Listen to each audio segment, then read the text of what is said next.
Bismillahirrahmanirrahim. Assalamualaikum warahmatullahi wabarakatuh.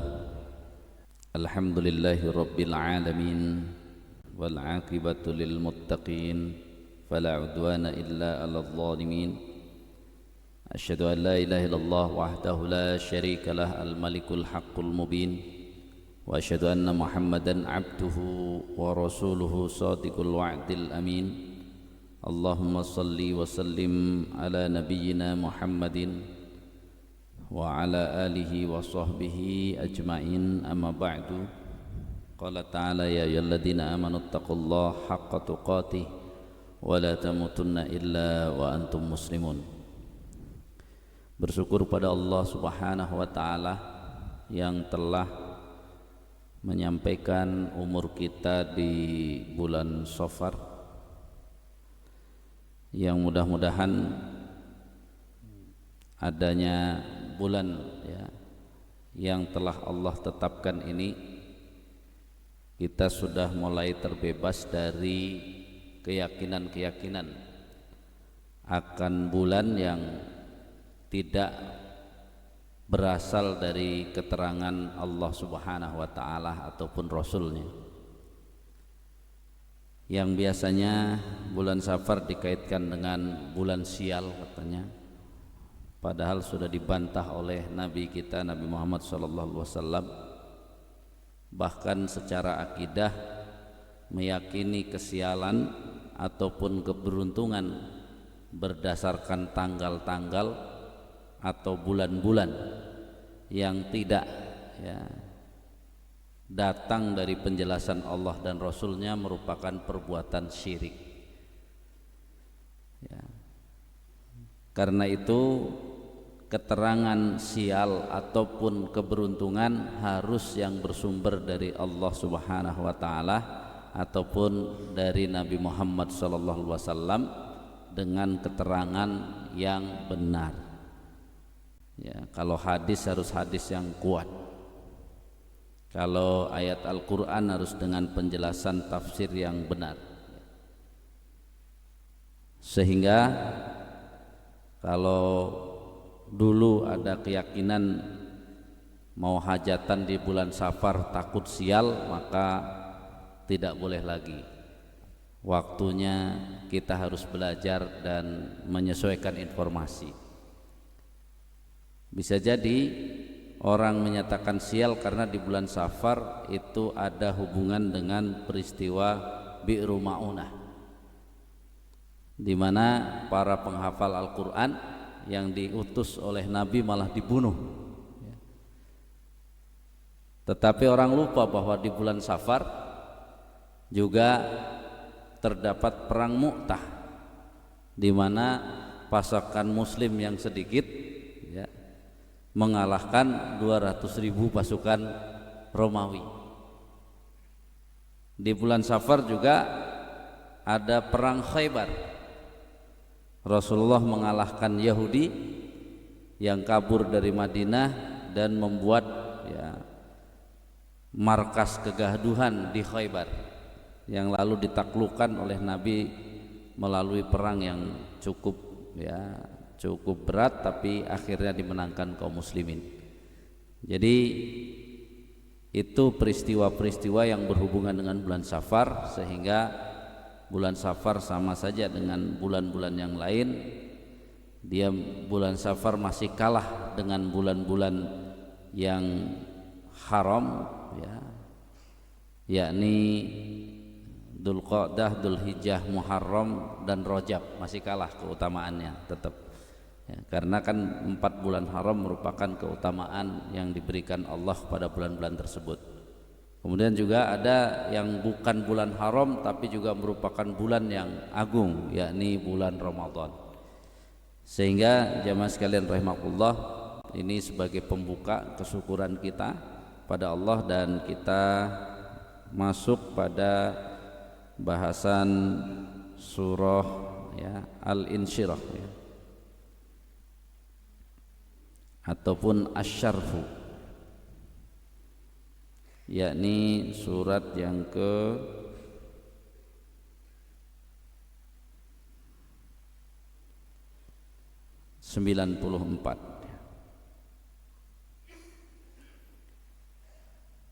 Kita baca dulu. A'udzubillahi minasyaitonirrajim. Silakan.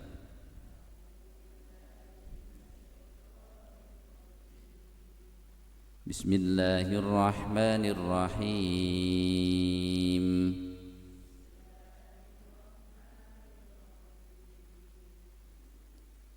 Alam nashrah laka sadrak wa wada'na anka wizrak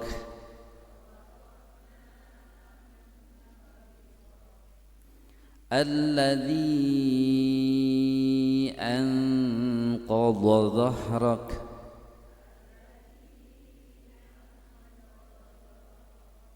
wa rafa'na laka dhikrak fa inna ma'al usri yusra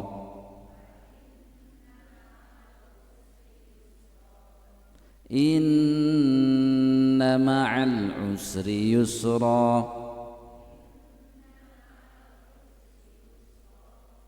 fa idza faraghta fansab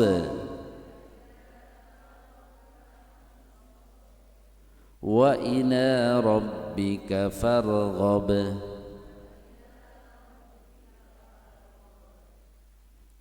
Apakah lam? Tidak. Tidakkah? Ini pertanyaan yang menunjukkan tentang penegasan bahwa Allah sudah memberikan. Nashrah, kami melapangkan, laka bagimu, sadraka dadamu, wa dan wada'na kami letakkan atau kami ambil, kami bersihkan, anka darimu, wizroka dosamu, alladzi yang dosa itu ternyata bisa angqadha memberatkan, dhahroka punggungmu, wa dan rafa'na kami telah mengangkat, laka bagimu, dzikraka sebutanmu, namamu, fa maka inna sesungguhnya ma'a bersama al usri satu ya kesulitan, yusron ada kemudahan. Inna sesungguhnya ma'a bersama al usri kesulitan yang sama yang di ayat sebelumnya, yusron ada kemudahan yang lain. Fa maka idza apabila faraghta engkau telah kosong, maksudnya selesai melaksanakan satu urusan, fa maka insab isilah dengan urusan yang lain, wa dan ila kepada rabbika Tuhanmu, farghab ya hendaklah engkau berharap, hendaklah engkau ya menuju. Jamaah sekalian rahimakumullah, surat ini dinamai asy-syarhu, yakni yang berarti adalah lapang dada, dan disebutkan ya, pokok dari ayat ini adalah kenikmatan. Maka akhirnya para ulama banyak menjelaskan bahwa pangkal nikmat, modal nikmat di dunia ini adalah insyirahus sadri, ketika kita bisa berlapang dada. Jadi salah satu yang spesial yang Allah berikan kepada Nabi kita adalah Nabi memiliki kelapangan dada. Kelapangan dada menunjukkan kesabaran. Kesabaran ini dalam peribahasa Arab juga dinyatakan as-sabru yu'inu ala kulli amalin. Kesabaran itu akan membantu, menolong kita pada setiap urusan. Dan di beberapa kajian ya, saya sudah menegaskan bahwa Nabi Muhammad itu memang garis keturunannya itu nyambungnya kepada Nabi Ismail, di mana keutamaan yang paling menonjol yang ada pada Nabi Ismail adalah ghulamun halim. Dia adalah sosok yang Allah berikan spesial pada sisi kesabaran. Jadi masih kecil saja sudah sangat sabar, rela melaksanakan perintah Allah walaupun nyawanya yang harus diberikan. Mari kita belajar di satu sisi yang menghiasi sekian panjang keturunan Nabi yang diutus kepada Bani Israel, itu dasar utamanya adalah Al-Alim. Karena Nabi Ishak itu adalah ghulamun alim. Kalau Ismail ghulamun halim, kalau Ishak adalah ghulamun alim. Jadi dasar pertama yang dimiliki adalah kecerdasan. Kalau diangkat lagi sosok ya, sebelum Nabi Daud diangkat menjadi nabi, maka sosok yang dipilih adalah Tolut, dan Tolut dijadikan pemimpin di Bani Israel sebelum Nabi Daud dengan kalimat bastatan fil ilmi wal jism, memiliki kekuatan ilmu dan fisik ya. Jadi kekuatan Nabi kita, Nabi Muhammad, nanti tetap akan Nabi Muhammad itu memiliki kekuatan fisik dan kekuatan kecerdasan, tapi modal besar Nabi Muhammad adalah kesabaran. Inshahus sadri, punya, semuanya punya. Sedangkan ya, nabi-nabi yang diturunkan kepada Bani Israel itu modal utamanya adalah kecerdasan dan kekuatan fisik ya. Baru kemudian kesabarannya berproses. Kalau Nabi kita sepertinya kesabarannya yang apa? Yang sudah dimaksimalkan, baru keilmuan dan kecerdasan bisa berproses. Makanya kekuatannya beda. Kalau ini bukan membandingkan untuk apa namanya, ini kan hikmah. Kenapa yang diletakkan oleh Allah penutup Nabi adalah Nabi Muhammad, keturunan dari Nabi Ismail? Karena apa? Kekuatan yang utama bukan pada fisik dan pada keilmuannya, tapi kekuatan utama itu pada kesabarannya. Sehingga fungsi fisik dan juga fungsi ilmu akan bermanfaat secara maksimal. Sedangkan nabi-nabi yang Allah turunkan kepada Bani Israel, salah satunya yang terus ditingkatkan adalah kesabaran. Misalnya Nabi Musa. Kenapa Nabi Musa saat awal-awal ya, berada di Mesir, kemudian harus melakukan perjalanan ke Palestina, ke Madyan? Sebabnya karena apa? Nabi Musa karena takut ya. Kenapa takut? Karena ada yang lagi ribut antara suku Bani Israel dengan suku bangsanya Fir'aun. Lalu kemudian Nabi Musa datang ke situ membela siapa? Membela Bani Israel. Kemudian yang suku Fir'aun diapain? Kan digampar kan, tapi digampar sampai memang belum tahu ceritanya kan sampai mati ya, digampar sampai mati. Kemudian apa? Dikasih ya, tahu kan oleh keluarga Fir'aun yang sudah beriman, kamu harus apa? Kamu harus ya jangan di sinilah, pokoknya pergi. Akhirnya nanti pergi keluar ke Madian. Ke Madian ngapain? Ketemu siapa ke Madian? Nabi Syuaib ya.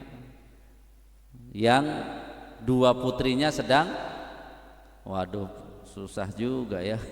Dulu kayaknya nggak ikut apa kisah Nabi Musa nih. Jadi ya nanti kan ketemu dua putri Nabi Syuaib yang sedang mengambil air kan, dia nunggu nanti ya. Setelah itu kan diminta datang ke rumah Nabi Syuaib, nanti dinikahkan kan. Syaratnya apa? Disuruh mengembala ya. Mengembala domba salah satunya latihan apa? Kesabaran. Jadi kejujuran, kesabaran, keuletan gitu ya. Karena kalau nggak jujur, nggak sabar, mati semua nanti, bukannya nambah apa ya dombanya. Nah ini menjadi catatan bahwa apa? Bahkan nanti ya, setelah urusan dengan Nabi Syuaib selesai pun, sebelum kembali ke Mesir, maka oleh Allah disuruh ketemu dulu dengan Nabi, disuruh ketemu dulu dengan Nabi Khidir. Dengan Nabi Khidir, ayat-ayat yang disebut di surat Al-Kahfi, sebabnya apa? Nggak bisa tuntas dengan Nabi Khidir. Iya kan, yang disebut apa? Kurang sabar gitu. Saking cerdasnya jadi kurang sabar.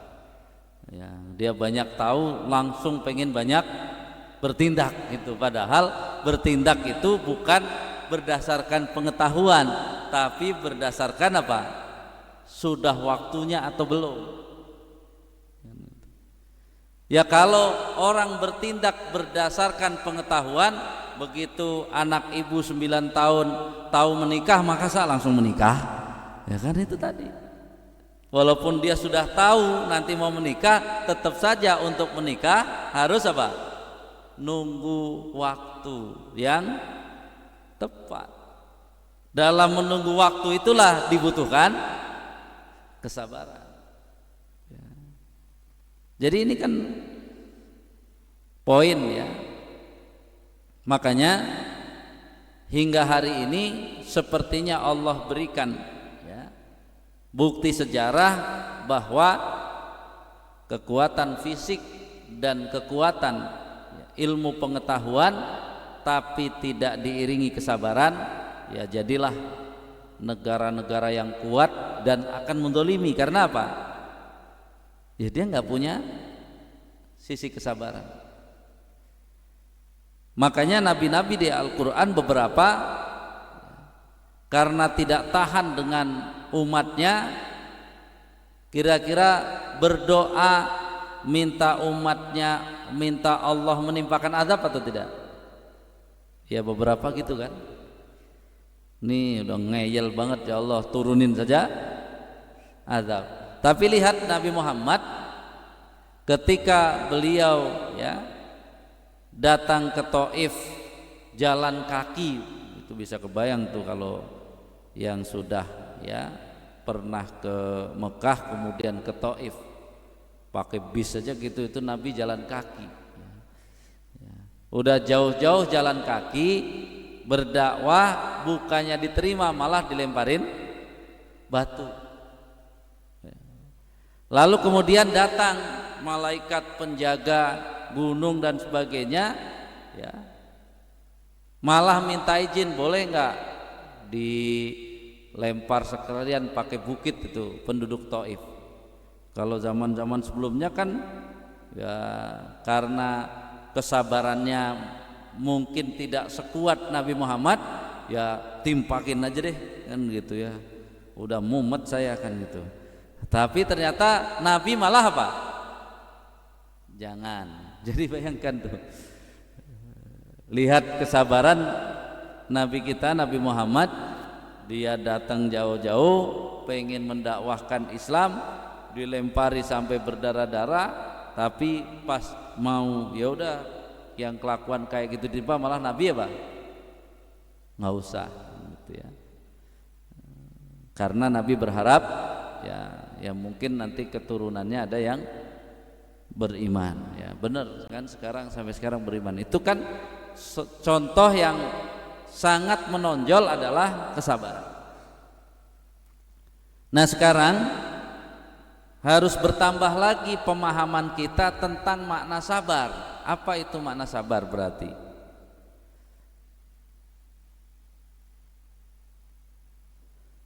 Sabar yang dipahami oleh orang umum yang tidak mengerti Al-Quran, yang tidak mengerti ajaran Islam, itu adalah orang yang tahan saja. Orang tahan itu disebut sabar oleh orang umum. Tapi orang Islam, sabar itu syarat yang nomor satu apa? Sabar itu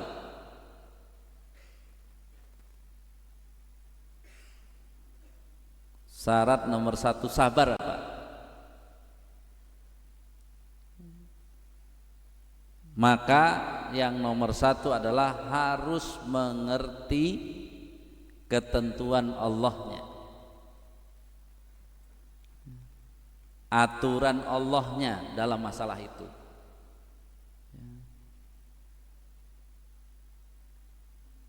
Anaknya nggak sholat, ya udah deh saya sabar aja gitu. Sabarnya apa? Ya ditungguin doang, nggak biar dia didoain doang, enggak. Jadi sabar tuh kita mengerti ketentuannya. Maka ketentuannya ya kita harus mengingatkan, mengajarkan, mengajak, semua itu. Makanya orang yang sabar bukan yang diem, malah apa?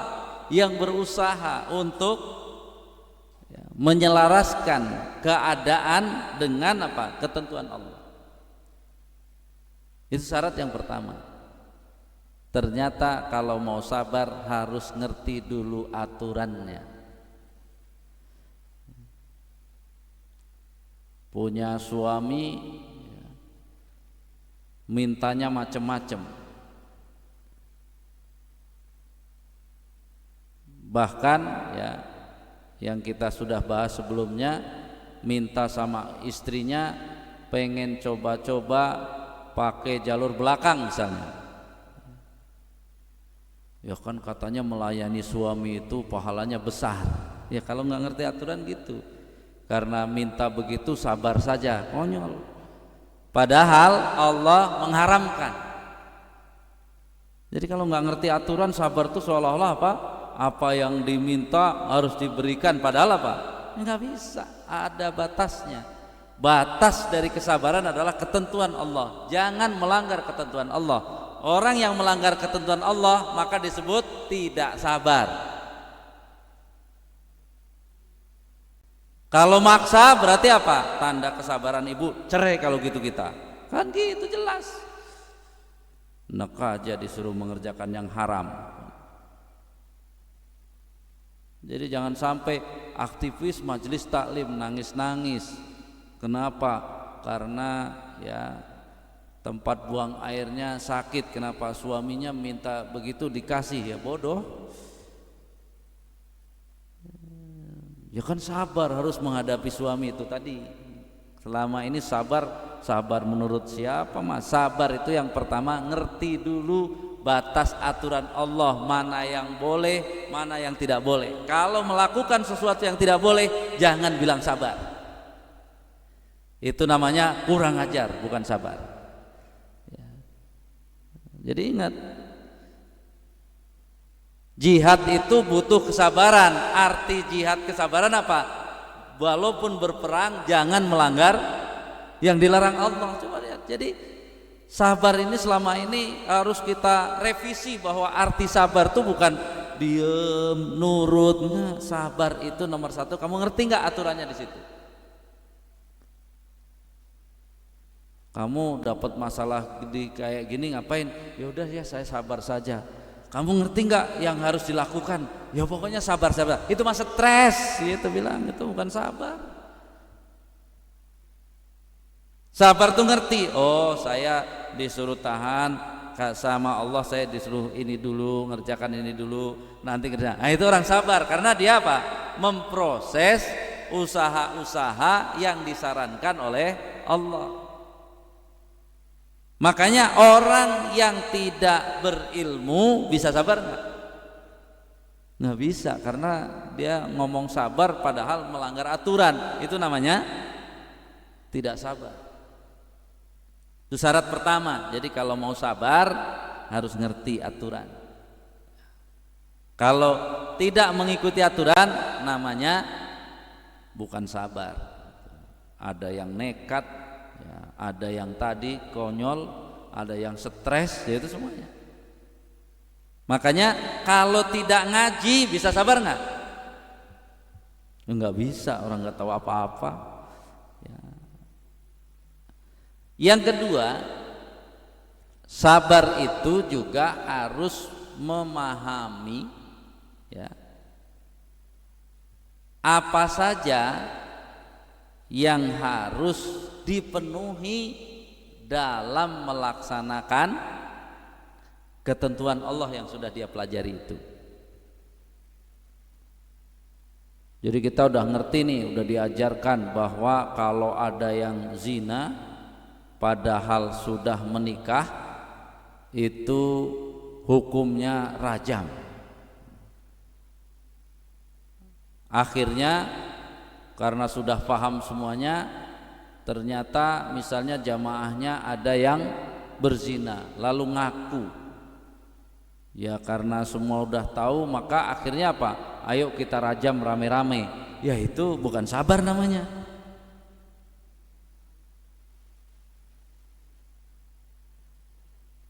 Atau apa? Sudah belajar hadis.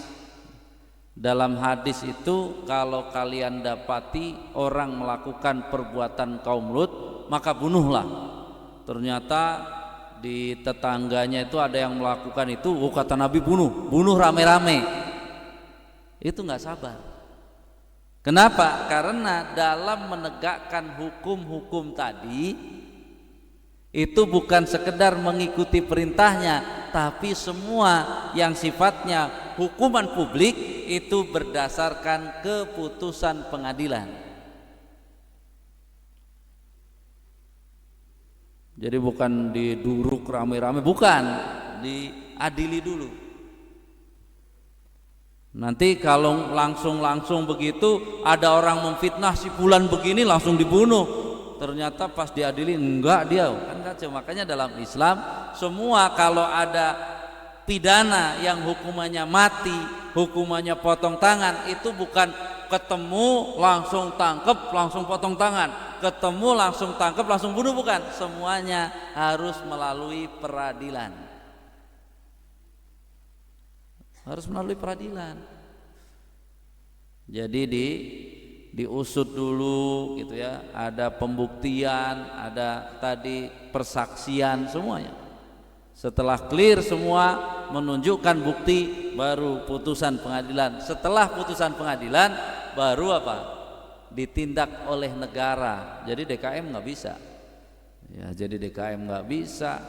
Ya, organisasi nggak bisa. Itu semua adalah dengan kekuasaan. Jadi lihat coba, Walaupun sudah paham, sudah ngerti, kalau perangkat pengadilannya belum ada, berarti bisa dilaksanakan nggak? Aduh, kumaha Pak Ustadz? Ya sabar, itu namanya sabar. Karena apa? Kamu nekat melakukan padahal belum ada alatnya, itu namanya apa? Tidak sabar. Kalau pakai jurus Nabi Musa, ketika Nabi dengar ya, sahabat yang baru masuk Islam kemudian disiksa tuannya mati, kan harusnya apa? Geruduk aja rame-rame, gebukin sampai mati, kan gitu kan?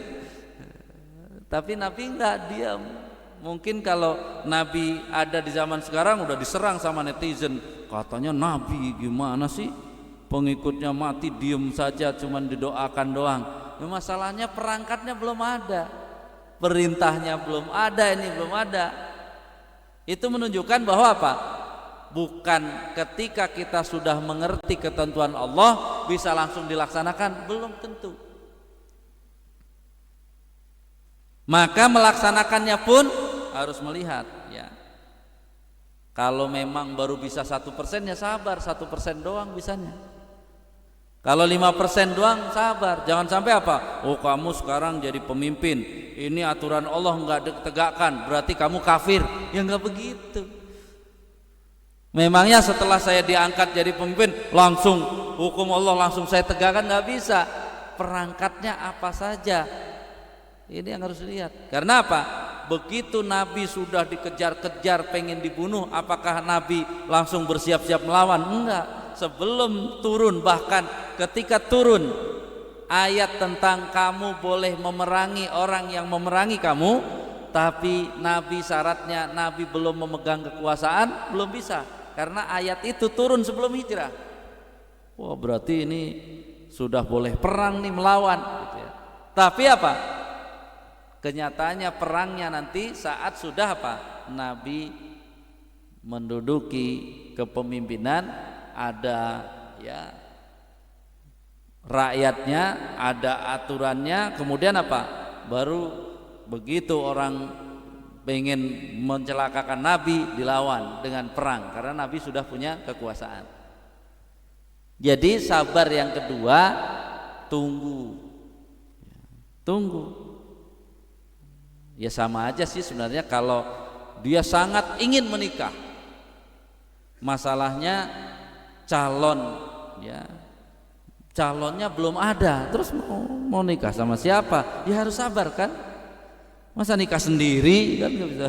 Saya sudah siap menikah, ya masalahnya ya, yang mau nikah sama kamu belum ada, terus mau nikah sendiri, ya nggak bisa. Itu contoh bahwa apa?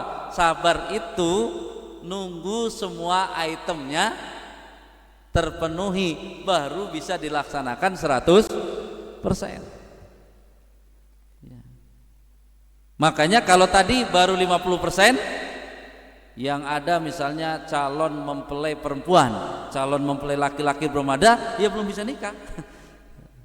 Jangan pokoknya saya mau nikah nanti terserah siapa yang mau, jangan begitu juga. Itu namanya nggak sabar kan gitu ya.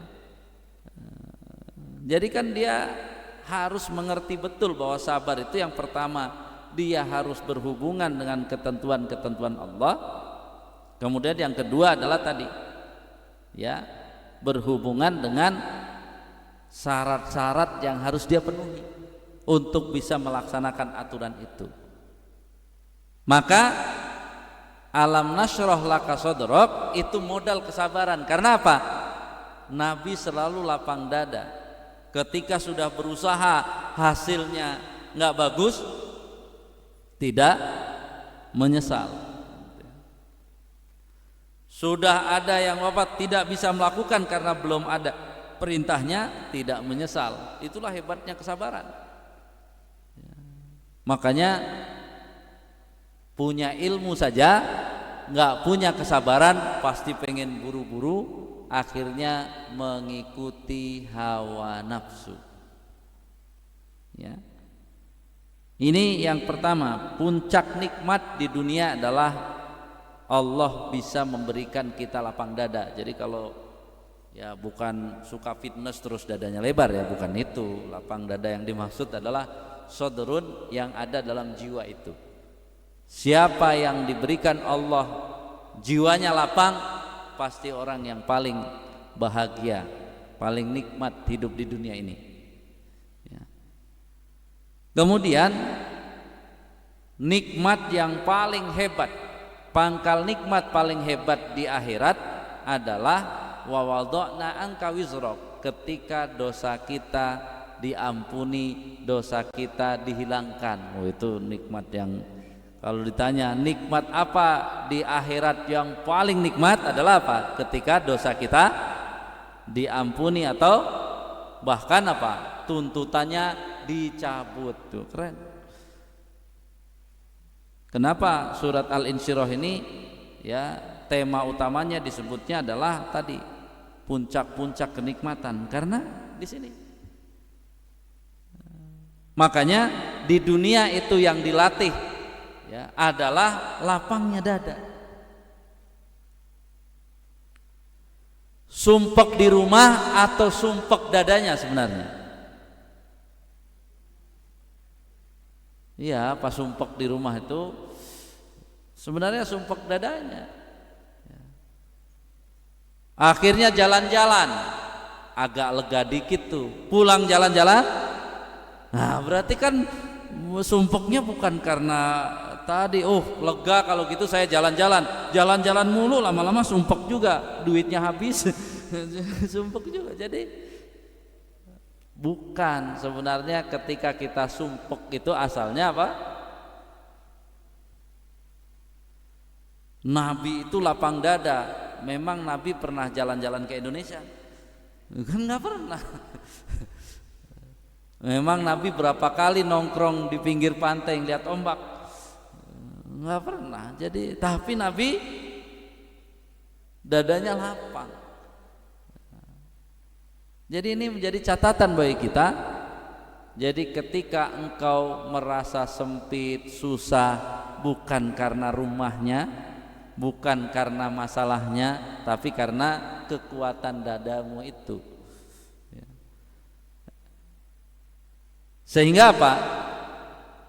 Salah satu agar bisa lapang dada sebenarnya ayat 2-nya. Emang yang kamu harapkan di dunia ini apa? Coba saya mau nanya, apa yang diharapkan? Ini yang masih bapak-bapak, apa yang tujuan dan harapan di dunia ini apa? Harusnya kalau fokus yang kedua, agar saya dapat ampunan Allah, ya insya Allah lapang dada kapanpun dimanapun. Karena apa? Karena pertanyaannya sederhana. Ini masalah apa? Lapang dada tidak lapang dada itu masalahnya tadi jelas kan? Bagaimana pemahaman yang ada dalam diri kita, dalam akal kita itu tidak sesuai dengan yang Allah sebutkan. Coba kita bikin polling di Facebook gitu, ditulis saja ada orang korupsi 2 triliun di penjara 5 tahun, untung apa rugi? Ayo coba. Orang korupsi 2 triliun kemudian di penjara 5 tahun, untung apa rugi?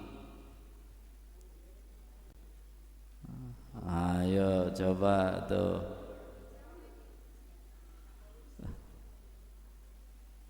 Gimana Bu? Kalau ditaruh di Facebook, kira-kira rakyat Indonesia bilang, banyak yang bilang untung atau banyak yang bilang rugi? Jangan ngomong negara itu kalau kasusnya. Yang satu lagi korupsi 100.000 di penjara 10 tahun, untung apa rugi?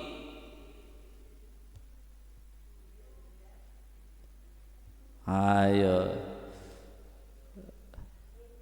Maka kalau ternyata orang Islam yang jawab untung itu banyak, berarti Ustadz telah gagal mengajar umat.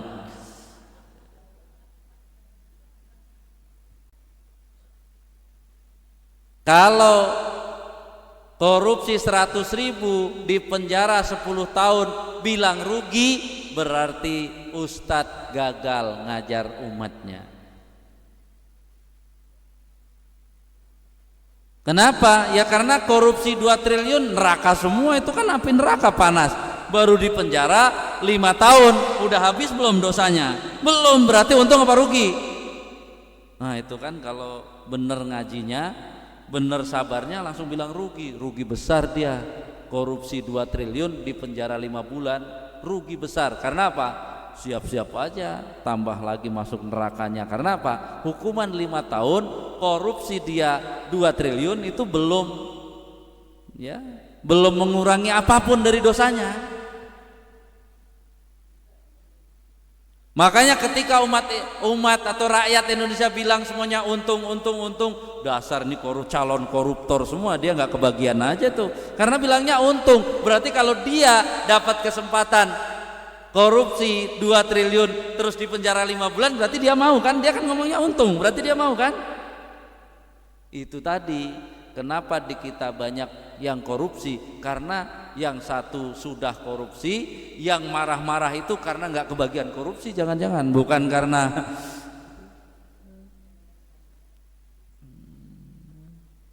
nah tadi yang untung jelas korupsinya cuma 100.000 di penjara 10 tahun, kemungkinan untung dia karena dosa 100.000 dicuci 10 tahun kayaknya sudah apa?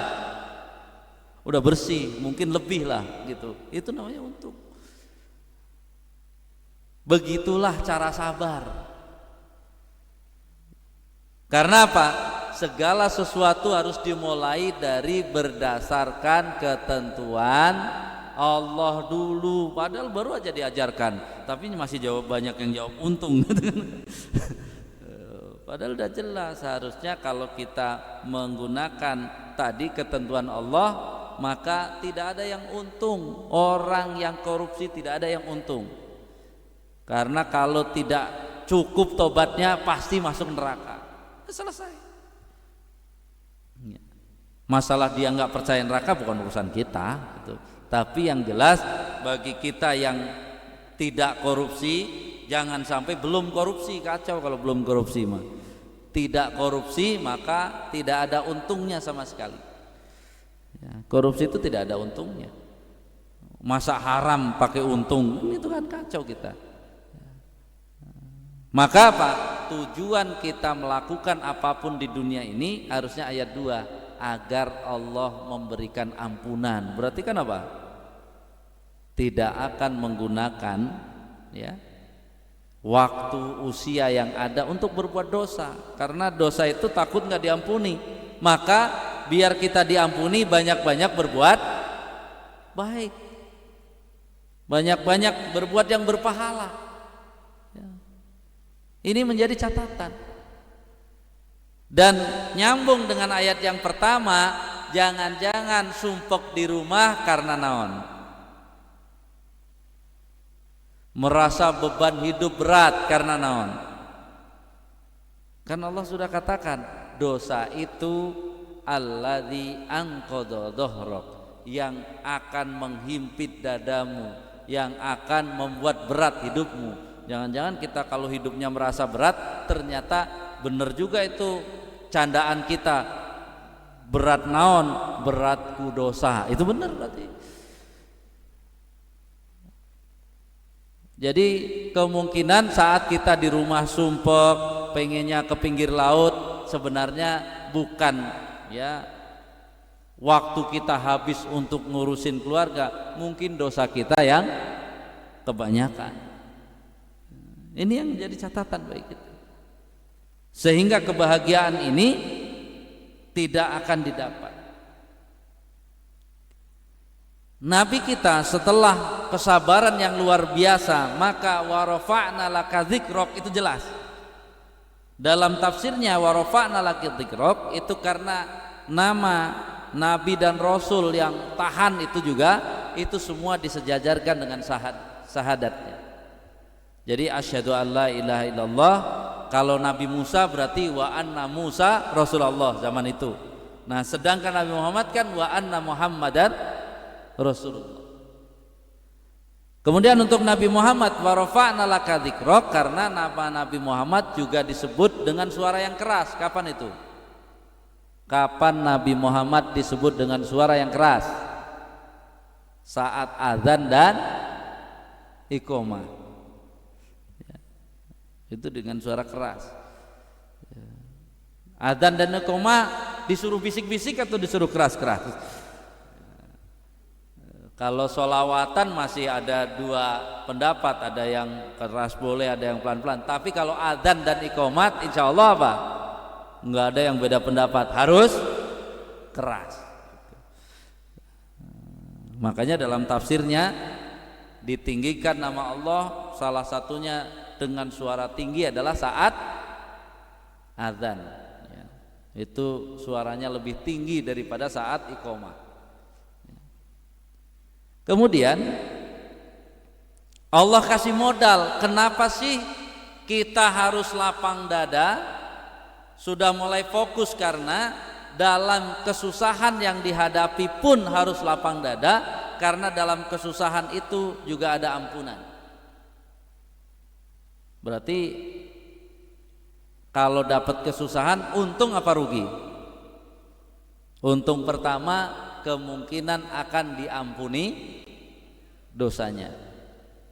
Kemudian di surat Al-Insyirah itu Ibnu Katsir sampai menyampaikan beberapa kalimat tentang ayat 5 dan ayat 6. Itu ulama sepakat bahwa al-usri, kesusahan cuma satu.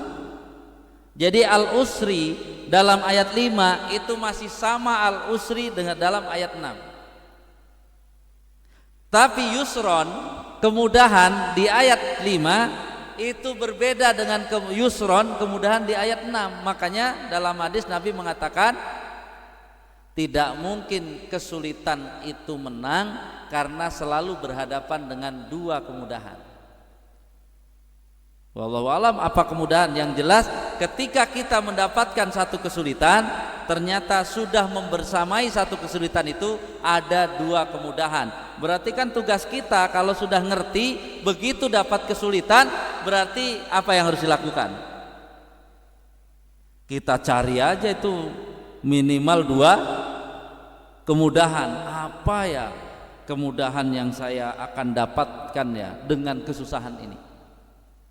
Kalau kita terbiasa bahwa dengan adanya kesulitan yang dihadapi itu mengharapkan dua kemudahan, insya Allah kita mudah lapang dada nggak? Mudah, karena kan jaminan ayat ini menunjukkan bersama. Walaupun sering diartikan sesudah, padahal di sini apa? Ma'a. Ustadz Sirot, ma'a itu bareng-bareng atau masing-masing? Bareng-bareng. Kecuali apa? Inna ba'dal usri yusron. Sesungguhnya sesudah. Ini di sini bukan sesudah, ma'a.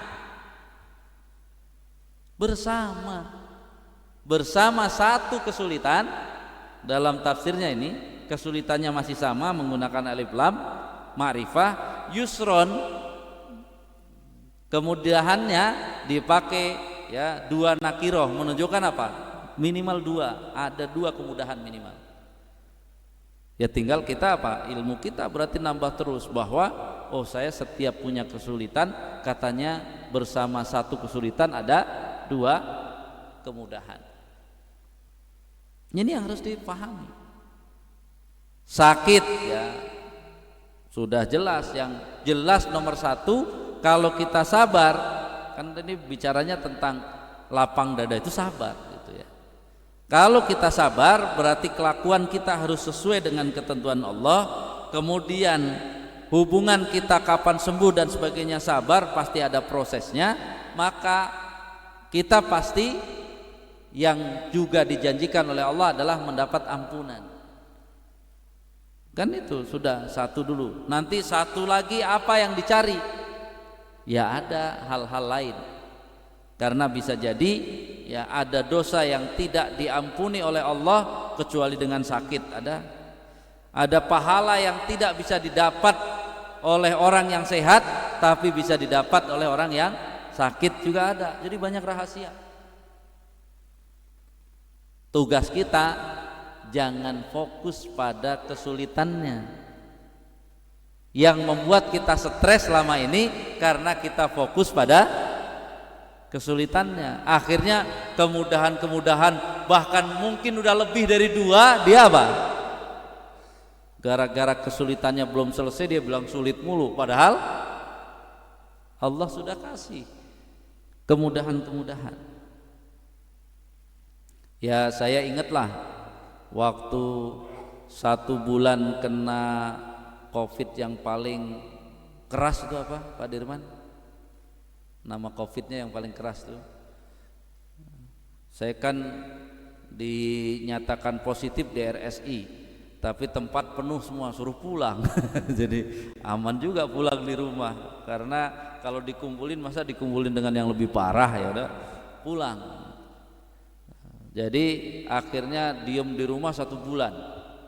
Emang nggak bisa makan, tapi masih bisa yang lain-lain, tidak ada keluhan lain, kecuali susah makan saja. Nah, saya ingat betul sebelumnya itu saya ada keluhan, sudah dicek ya bahwa apa ya, kayaknya ada masalah dengan batu empedu gitu. Karena 1 bulan itu paling makan buah ya, susah makan nasi. Udah setelah kena COVID itu, yang dulu merasa batu empedu udah nggak terasa lagi sama sekali, nggak. Jadi kan apa? Itu salah satu bersyukurnya, syukur saya kena COVID. Jadi udah susah makan, jadi makanannya juga buah-buah. Akhirnya apa? Keluhan yang dulu kayaknya sudah mulai berpasir, takut mengeras, pernah ya malam-malam subuhnya harus kesini karena sakit perut, nggak bisa tidur kan gitu ya. Ya, akhirnya sampai sekarang alhamdulillah tuh hilang keluhan itu, tapi hilangnya dengan kena COVID 1 bulan ya. Karena kan kalau kita belajar, batu empedu itu kolesterol, makan makanan kurang sehat. Nah begitu kena COVID sehat banget tuh, makan buah mulu, makan ini kagak enak, buah ini paling yang masuk buah apel. Ya, buat apel kan kalau dipelajari dia melembutkan apa? Ya batu-batu yang keras kita sudah tidak asup ya, tidak masukkan kolesterol yang berbahaya ya, makan saja susah, minum paling air putih, kemudian tadi buah diet itu langsung ya. Jadi Dani kalau mau diet masa nunggu sakit dulu. Sakit yang susah makan itu langsung diet kan. Itu penyakit ya, saya berhusnudzonnya penyakit aman nih, karena sudah tidak ada apa ya, dikuras sebulan penuh ya. Coba kalau nggak kena COVID bisa nggak tahan sebulan? Nggak bisa gitu ya. Tinggal setelahnya hati-hati aja makan. Ini menunjukkan bahwa jangan lihat kesulitannya, cari kemudahannya gitu ya, sehingga kita akan apa? Bersyukur kepada Allah Subhanahu wa taala. Sehingga akhirnya faida faragta fansab itu mudah. Karena apa? Kita bercita-cita mengisi waktu kita untuk mendapatkan pahala, dan di sisi lain kita mengharapkan ampunan dosa. Kalau itu yang dicari, ya nggak ada keluhan. Apa yang mau dikeluhkan? Kan cuma tinggal 2, saya dapat pahala atau dapat ampunan dosa. Sehingga apa? Itulah yang disebut berharap kepada Allah. Berharap kepada Allah bukan karena dikasih ini dikasih itu, bukan. Tadi dapat pahala, satu sisi dapat ampunan. Itu 2 sisi yang dimiliki ya, oleh Nabi dan para sahabat, sehingga mereka urusan apapun biasanya apa? Selalu sabar, lapang dada. Proses berjalan dengan panjang nggak ada masalah. Makin panjang ujiannya berarti makin panjang pahalanya, dan bisa jadi makin banyak dosa-dosa yang berguguran. Makin lama sakitnya berarti makin, kalau dia sabar makin banyak pahalanya, dan makin ya banyak juga dosa-dosa yang berguguran. Tapi semua itu bisa dicapai asal apa? Diawali dari ngaji dulu, faham dulu aturan ketentuan Allah. Ini akhirnya kita ngerti hikmahnya. Kenapa umat Islam kalau melihat sesuatu jangan mengikuti media sosial, jangan mengikuti kebanyakan orang, tapi harus mendengar dulu informasi yang dijelaskan oleh Allah, mendengar dulu informasi yang dijelaskan oleh Nabi, itu kita pegang sebagai pegangan utama. Kemudian apa? Kalaulah kita belum paham, proses untuk memahami, sehingga apakah hidup di dunia harus mengeluh? Tidak perlu. Karena apa? Orang kalau tidak ngaji, melihat kondisi Indonesia seperti ini bisa stres ya. Pertanyaannya sebagai penutup, kenapa orang Palestina mati dengan bom, mati dengan roket, mati dengan peluru? Ini biar ada hubungan dengan surat ini. Jawaban yang paling harus mendorong kita mengintrospeksi diri, karena orang Palestina tidak bisa dikalahkan dengan duit.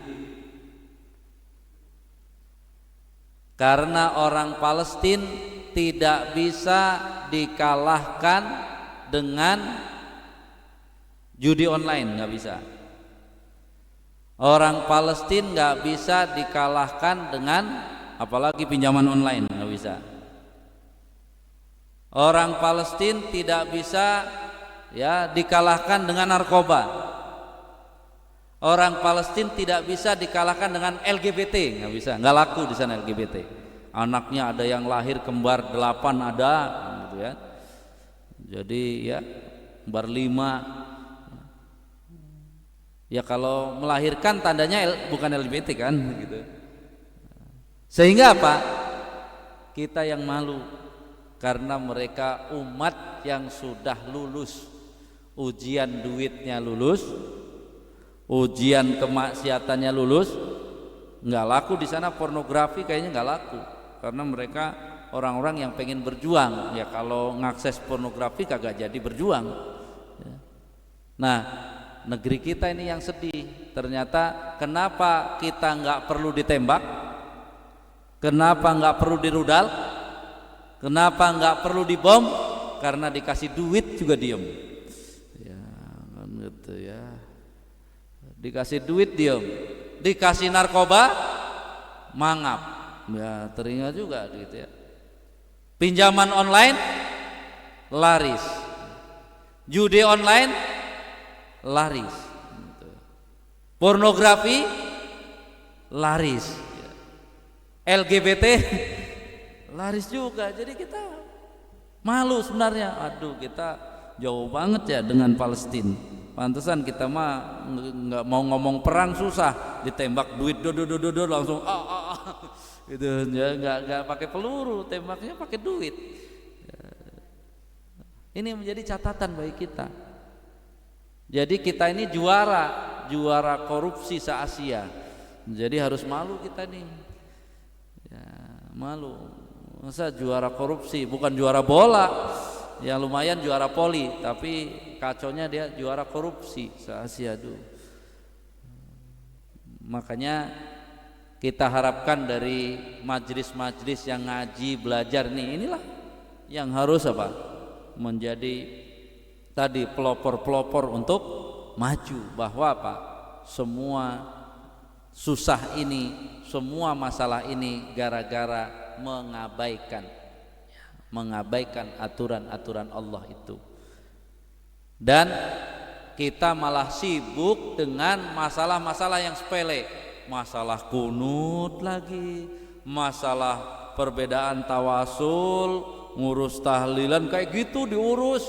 Bahkan ini sekarang masih nambah rame urusan nasab lagi, kan kacau.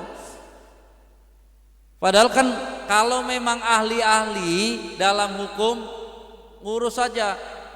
Semua ngumpul, para ustadz sampaikan hukuman koruptor menurut fikih Islam 1 misalnya, yang korupsi dari 300.000 misalnya sampai 1 miliar, ya jangan 1 miliar lah kebanyakan, sampai 100 juta potong tangan, 100 juta sampai 1 miliar potong 2 tangan, kan enak jadi kan. Ya nanti diviralkan, ya biarin aja, sepakat kan menurut fikih. Tapi harus ada tadi, jangan debat kunut lagi. Debat itu bagus, debat kira-kira hukumannya seberapa. Nanti 1 miliar ya sampai 10 miliar potong tangan dan kaki, kan gitu. Pergelangan tangan sama kaki, ya kayak perampok sudah mulai kan. Ya, nanti apa? Misalnya 100 miliar ke atas potong leher. Ya kan udah, jadi daripada ngeributin kunut kagak kelar-kelar. Ya ini kan akhirnya apa? Masa dari Indonesia merdeka bukannya maju? Jangan sampai nanti alhamdulillah Indonesia menetapkan hukum mati bagi koruptor setelah studi banding ke Cina, kan nggak lucu. Padahal dalam Islam yang ada itu pencuri dan perampok, koruptor belum ada. Ya kaitkan aja pencuri dengan perampok, bagaimana untuk menghukum koruptor, sehingga nanti kalau ditetapkan hukum bukan nyari keluar, di kita ada berdasarkan ketuhanan yang Maha Esa. Kan berarti apa? Masing-masing agama boleh mengusulkan hukum untuk diberlakukan. Itu dasarnya apa? Dasarnya Pancasila, sila pertama, ketuhanan yang Maha Esa. Jangan itu kan Islam. Kan ini negara kan berdasarkan ketuhanan yang Maha Esa. Berarti semua agama yang ada di kita boleh mengusulkan hukum, tinggal cari yang paling bagus saja nanti. Dulu nggak setuju dengan hukum Islam, katanya serem. Tapi sekarang tanya sama rakyat Indonesia, yang koruptor bagusnya dihukum naon? Oh tuh katanya mati, serem. Ini giliran kejadian mintanya hukum mati. Kan kita aneh-aneh. Dulu nolak Islam yang mengenal hukum mati. Ini sekarang pengen koruptor hukum mati. Tapi kalau pakai hukum Islam nggak mau. Siapa mau jadi presiden nanti kalau Dani mau jadi presiden? Jadi kan gampang kalau nanya ini Datu kalau jadi presiden, Dani nanya, Ustadz biar efisiensi gimana? Pakai hukum Islam. Potong tangan nih mencuri motor, terbukti nih di pengadilan dia nyuri motor, potong tangan. Setelah potong tangan apa? Suruh pulang. Siapa yang ngasih makan dia?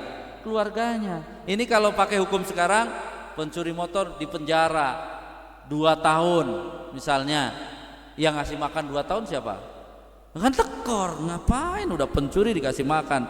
Keluar dari penjara sembuh atau nambah? Nambah jadi pencuri mobil, udah dikasih makan, keluar makin jahat. Kalau pakai hukum Islam, dia berani nyuri lagi, potong hiji deui. Ayo, nggak bisa. Nanti nyuri lagi, potong kakinya. Ya, nyuri lagi, potong hiji deui. Aduh, udah tuh. Mau nyurinya begini sampai begigit, silahkan aja. Ya, ini menunjukkan bahwa apa? Kalau mau efisien, kenapa nggak dipakai hukum Islam? Karena kalau berdasarkan ketuhanan yang Maha Esa, sila pertama Pancasila, boleh mengakomodasi hukum yang ada di agama harusnya. Karena apa? Ya kan berdasarkan Pancasila yang sudah ada. Jadi sekali lagi, belum lagi hukum LGBT itu harus ditetapkan. Makanya jangan ribut lagi. Kalau ada yang mau ngajak ribut ini bid'ah atau tidak, yang masih perdebatan ini hukum kunut, bilang ih sekarang mah udah nggak ngurusin gitu. Itu urusin tuh LGBT, kalau pelaku udah jelas harus dibunuh, gimana hukumnya? Ya kalau korbannya gimana gitu ya? Ya korban kan harus dibina. Kalau dia benar korban ya, tapi harus dikasih jarak waktu juga selama 5 tahun misalnya. Kalau korban dari LGBT itu 5 tahun ternyata nggak berubah, berarti kan kembali ke pasal 1, dibinasakan aja, dibina nggak bisa. Ya, gitu ya. Jadi ini kan jelas aman kita kalau yang gitu-gitu dibinasakan. Wallahu a'lam bishawab. Jadi terus kumpulkan ilmu ini, walaupun belum bisa diterapkan, dia menjadi cita-cita. Orang kalau banyak cita-citanya putus asa nggak hidup? Enggak, karena dia memikirkan cita-cita yang belum tercapai. Makanya dengan kita ngertinya ketentuan hukum Islam, berbangsa ini nggak akan capek. Karena apa? Sebelum ketentuan Islam nanti berlaku, saya akan terus berjuang, saya akan terus berdakwah, saya akan terus mengajak. Jadi nggak ada istilah putus asa. Walaupun orang rusak semua, orang putus asa karena nggak punya cita-cita. Udahlah, saya gini aja, mati aja. Udah, emang kayak gitu kelakuannya. Karena apa? Nggak punya pandangan luas, nggak punya apa? Lapang dada, ya pasti stres, bunuh diri itu. Pilihannya cuma yang seperti itu. Makanya sebagai orang yang beriman, bersyukurlah kita menjadi orang Islam, tapi akan lebih baik lagi ketika kita benar-benar belajar ketentuan Allah, lalu dijadikan pondasi agar kita hidup ini tetap berbahagia. Apapun yang terjadi kita akan berbahagia, karena semua kehidupan kita sebenarnya perjuangan untuk mengerti ketentuan Allah dan menjalankan ketentuan Allah. Ada pertanyaan? Nggak ada, memang nggak usah nggak ada aja. Kita tahu dengan hamdalah, alhamdulillahirobbilalamin. Assalamualaikum warahmatullahi wabarakatuh.